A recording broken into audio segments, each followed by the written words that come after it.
一些扦插的雀梅都是修剪时截取的枝条，基本木质化，再把它们养下去也难挣出。顺势而为，玩点小盆景。这一盆是截取的一个双枝条培育的，一盆小双干。这个主干还是有点变化，就是过度插了一点。玩双干盆景，要选择主副干粗度及高矮相差比例比较大的，干有差别，才能体现双干盆景的主次地位和依附关系，这是双干盆景的主要特征。两干的粗细高矮不分上下，数势不明，整个盆景就失去了动感。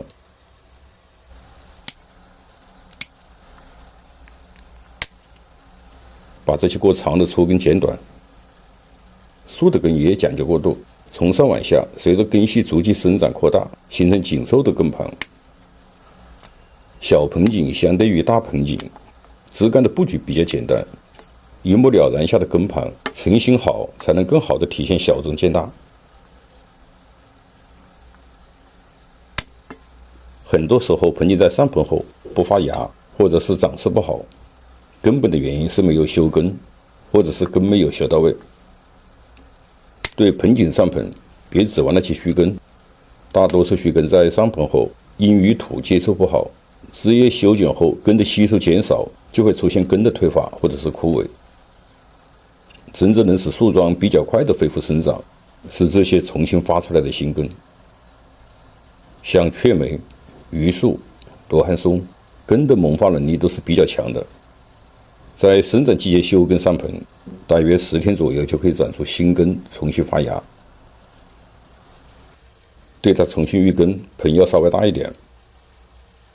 玩这种瘦高干盆景，简约至上，粗枝不能太多。像这种树干比较小的，粗枝太多就会显得臃肿，而失去清瘦的意境。双干盆景的寓意有相依相随，主副干之间要有恰当的亲和度，两干之间切莫离散太远，那样的造型就会产生一拍两散的感觉。主干的这个部位少了一些过渡，这样看上去干的粗度一样，上端的干粗了。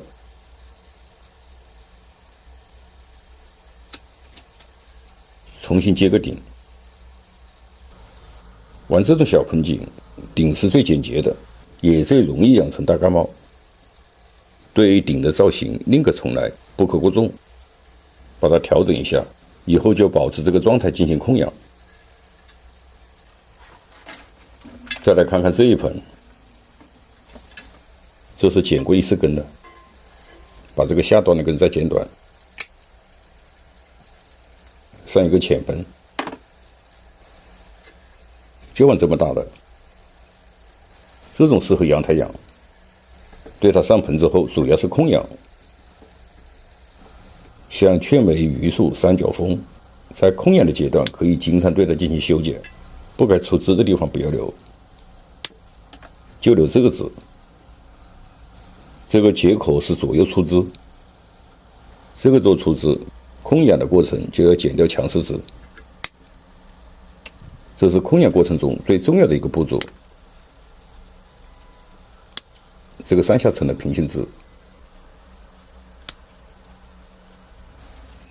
剪到最后要看看顶与根所形成的重心，重心不稳，再好看的树桩也难表现出来。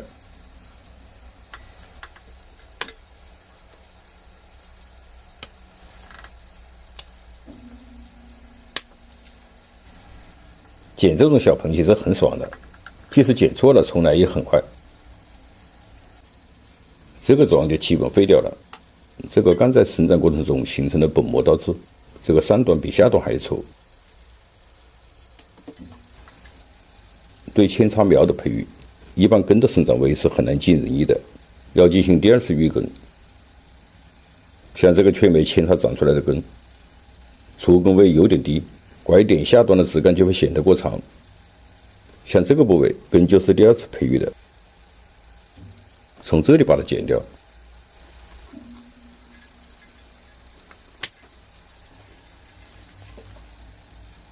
这个可以做替根，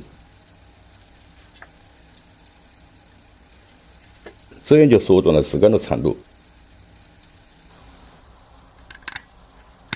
要把左边修剪到位，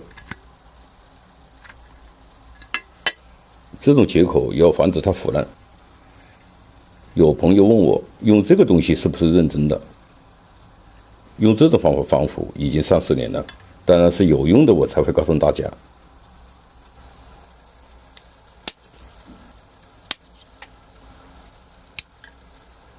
保留几个须根就可以。